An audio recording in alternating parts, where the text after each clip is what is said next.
Here's a quick check on crypto. As we see risk under pressure, the Bitcoin space is as well today. Also, Ether, Solana, not huge declines, but declines nevertheless. A lot of investors have been turning to the options market amid this volatility in crypto in order to take some risk off the table. Kate Rooney is here with more on these strategies. Kate? Hey, Kelly. Yeah, despite Bitcoin's move higher in recent weeks, investors have been taking some risk off the table, but they're not necessarily selling Bitcoin. More investors are buying downside protection in futures markets. Analysts at Glassnode took a look at this. Investors have been moving away from more speculative call options into more protective put options. Glassnode calls it a new regime and a shift in investor sentiment lately.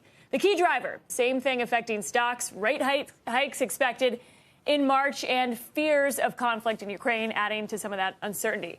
In the past week or so, there's also been a drop in overall leverage. The primary driver appears to be traders closing out their futures positions rather than forced selling, hence why you're not seeing a bunch of volatility in Bitcoin. The spot markets have been pretty stable, and investors look to be riding out whatever macro uncertainty lies ahead. Analysts say that they haven't seen a mass exit driven by fear or panic, as we've seen in previous cycles. And all of this speaks to a maturing crypto market with more risk management instruments. But the rise of futures and derivatives adds to the potential for volatility. Last year, a lot of traders got caught on the wrong side of some risky positions. That was one of the big drivers of 20 and 30% swings we saw at least last summer. And traders did need to liquidate at that point. We did see some forced liquidations last year. Offshore exchanges have also put a cap on some of the risk. You've got FTX and Binance that used to allow 100 to 1 leverage. That has come down significantly. Kelly. And now that the dust has settled a little from the crypto bull, Kate,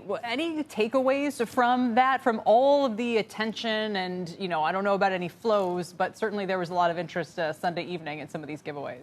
Yeah, it was interesting. I mean, fascinating to see as much advertising as we did. I got some data from Sensor Tower on Monday. They looked at Coinbase in particular. It was something like 186 in the App Store on February 12th, the day before the game.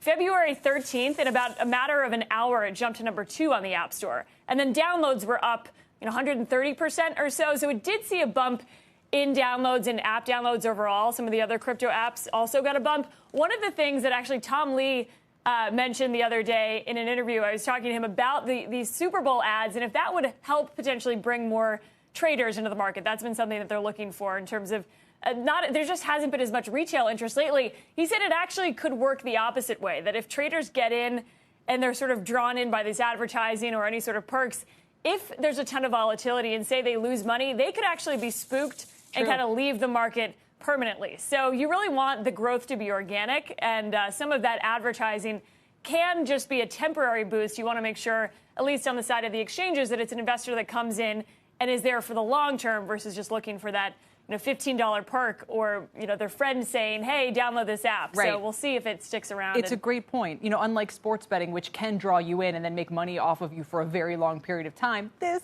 not exactly necessarily the same. Kate, we appreciate it. Kate Rooney reporting.